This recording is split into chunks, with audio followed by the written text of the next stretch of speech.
Dans notre métier, c'est déjà la technique, c'est vrai, savoir produire, d'une part, ça c'est important, et puis aussi après savoir commercialiser. On peut avoir beaucoup d'informations, mais il faut encore appréhender l'importance de chaque information pour en entrevoir les conséquences possibles.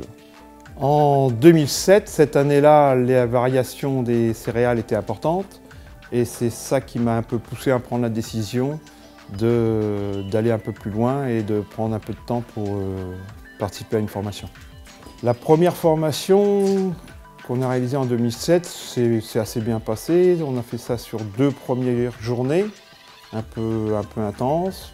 Ça paraît évidemment un peu dur au départ parce qu'il y a beaucoup de choses nouvelles. Il faut en prendre le temps et c'est un peu un investissement sur l'avenir. Dans toutes les entreprises, on forme les cadres, pourquoi pas en agriculture.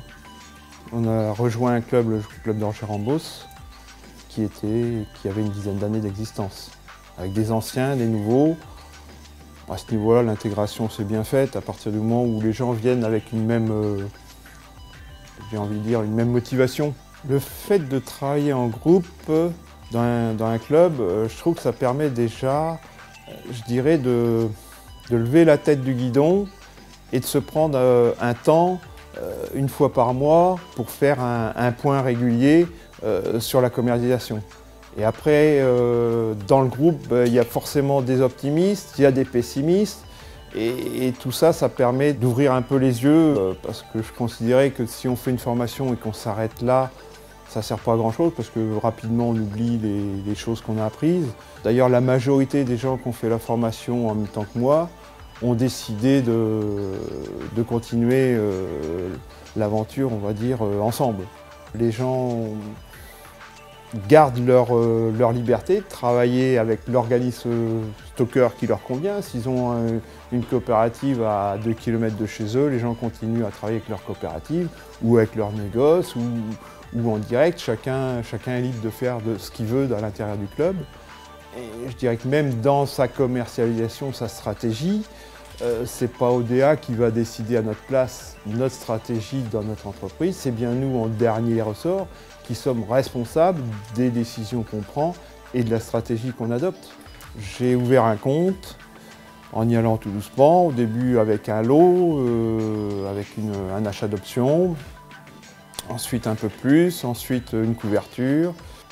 Si c'était à refaire, je ferais la même chose, si ce n'est que j'attendrai pas 2 ans pour ouvrir un compte, j'essaierai tout de suite d'ouvrir un compte plus rapidement, de façon à gagner du temps.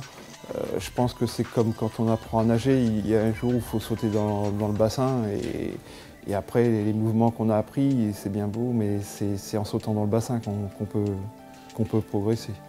Consacrer quelques heures par semaine ou par mois, on va dire, pour s'occuper de sa commercialisation qui quand même permet de dégager un revenu, ça me semble vraiment hyper important. Le fait de travailler avec ODA et de mieux commercialiser me permet d'être un peu plus serein parce qu'on a tous un côté un peu anxieux au niveau commercialisation de céréales. Parce que les cours actuellement sont à un bon niveau, mais on sait qu'ils ne vont pas le rester. Il y a forcément un jour où les prix baisseront et donc si on a réussi à anticiper avant, eh ben, on peut sauver une année de plus. Faire une formation c'est bien, mais je pense que tout seul c'est difficile d'y arriver. On a besoin d'être accompagné par des consultants qui soient performants.